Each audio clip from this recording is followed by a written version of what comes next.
നിന്നെ കൊണ്ട് ഇതൊന്നും ജീവിതത്തിൽ നേടാൻ പറ്റില്ലെന്ന് പറഞ്ഞ് കളിയാക്കി നാണം കെടുത്തിയവരുടെ മുന്നിൽ ഓരോന്നും നേടി കാണിക്കുന്നതാണ് യഥാർത്ഥ വിജയം.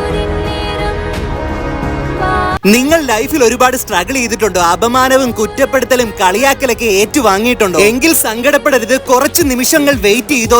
ഇതുപോലൊരു സന്തോഷ നിമിഷം നിങ്ങളുടെ ലൈഫിൽ സംഭവിച്ചിരിക്കും. നമ്മുടെ എല്ലാവരുടെയും ലൈഫിലെ വലിയൊരു ആഗ്രഹമായിരിക്കും സ്വന്തമായി ഒരു കാർ ഇങ്ങനെ ഇറക്കുന്നത്. ഒരു സോഷ്യൽ മീഡിയ ഇൻഫ്ലുവൻസർ എന്ന നിലയിൽ നിങ്ങൾ തന്ന സപ്പോർട്ട് ഒന്നുകൊണ്ട് മാത്രമാണ് എനിക്കിത് നേടാൻ സാധിച്ചത്. കുട്ടിക്കാലത്തൊരു സൈക്കിൾ പോലും ഇല്ലാഞ്ഞ വ്യക്തിയായിരുന്നു ഞാൻ. എന്റെ ഫാമിലിയിൽ എന്തെങ്കിലും ഫംഗ്ഷൻ ഒക്കെ വരികയാണെങ്കിൽ ഏറ്റവും ലേറ്റ് ആയിട്ട് ചെല്ലുന്നത് ഞങ്ങളാണ്. കാരണം ബസ്സിലൊക്കെ കയറി താമസിച്ചാണ് എത്തിയിരുന്നത്. അങ്ങനെ അവിടെ എത്തുമ്പോൾ ഉടനെ ചോദ്യം വരും, നിങ്ങൾ വന്നാ സദ്യ കഴിക്കാൻ വന്നതാണോ, എങ്ങനെ വന്നു, അങ്ങനെ ഇങ്ങനെ കുറെ ഫുണ്ടകൾ. പക്ഷെ അവരോടൊക്കെ എനിക്ക് സ്നേഹം മാത്രമേ ഉള്ളൂ. അവര് തന്ന അപമാനമാണ് എന്നെ ഞാനാക്കിയത്. നമ്മുടെ ആഗ്രഹമില്ലേ, അത് സത്യസന്ധമാണെങ്കിൽ നടന്നിരിക്കും. അതിനുള്ള ഏറ്റവും വലിയ ഉദാഹരണമാണ് ഞാൻ.